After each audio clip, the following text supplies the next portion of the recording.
Hi, today we're going to be debunking the myth that consuming spicy food can lead to the formation of stomach ulcers.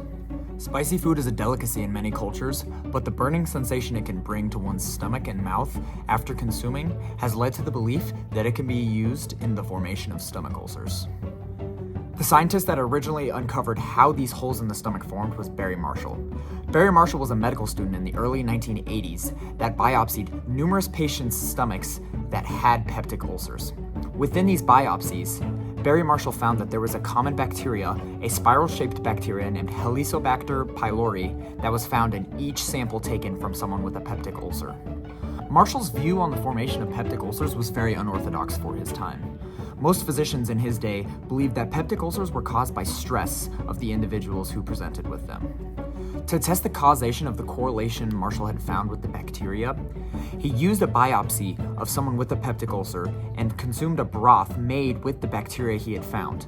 A few weeks later, he began presenting with the symptoms of a peptic ulcer, and he determined that the cause was bacterial and not from stress.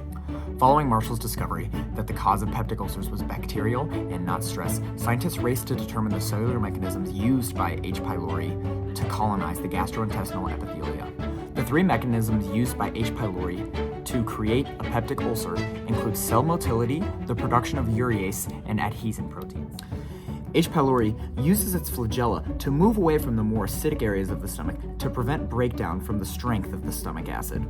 After moving to a more favorable environment within the stomach, H. pylori uses a specific protein to bind to the inner stomach cells.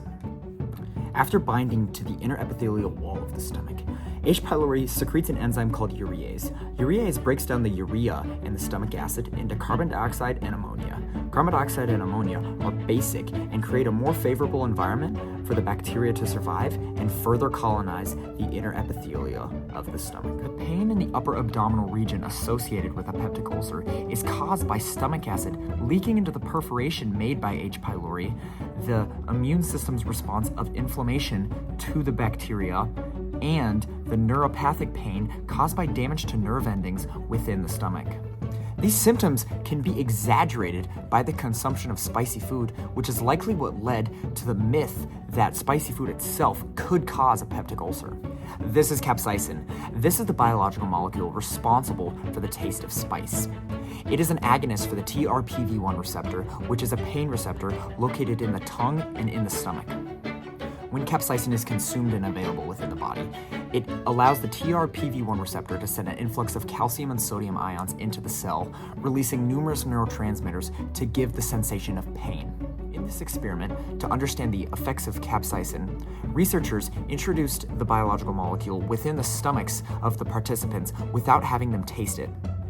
They all reported the same symptoms that many people with peptic ulcers often report, showing that the presence of TRPV1 receptors in the stomach often can lead, when exposed to capsaicin, to the same symptoms that people with peptic ulcers often present with.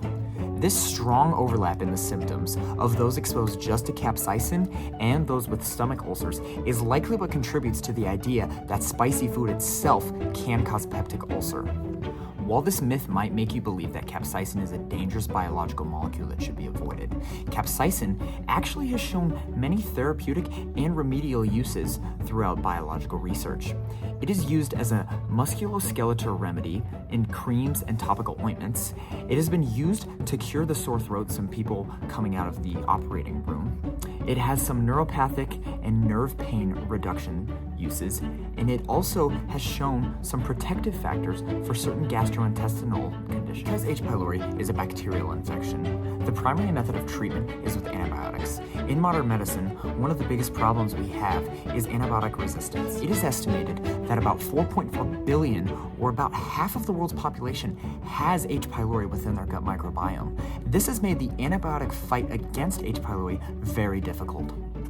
Because H. pylori is so prevalent, numerous transmission styles and variations within H. pylori itself and how it can avoid antibiotics have been evolved into and created across the globe. This Italian study exemplifies the problems with antibiotic resistance. Nearly 2,000 patients with peptic ulcers had their peptic ulcer biopsied and sampled to perform antibiotic testing on it. Various strains were identified, and nearly all of them had different resistant capabilities to different types of antibiotics. This correlation explains the likelihood of mutation with the challenges of an environment. The strains that were resistant to one set of antibiotics were more likely to be resistant than others, and some strains of H. pylori were resistant to nearly 5 different types of antibiotics. Antibiotic resistance is a large problem in the fight against H. pylori, but the bigger problem stems from the misinformation this myth spreads. If individuals believe that a diet choice could cause a peptic ulcer, then they could also believe that a diet change could remediate it. 90% of gastric cancer cases are related to an H. pylori infection. If individuals believe that they can fix this bacterial infection by themselves with a diet change, they will not be able to seek help in time to stop this from developing. While stopping smoking, decreasing alcohol consumption, and limiting over-the-counter drug use can limit your risk of a peptic ulcer, consuming spicy food has no risk. Thank you for watching.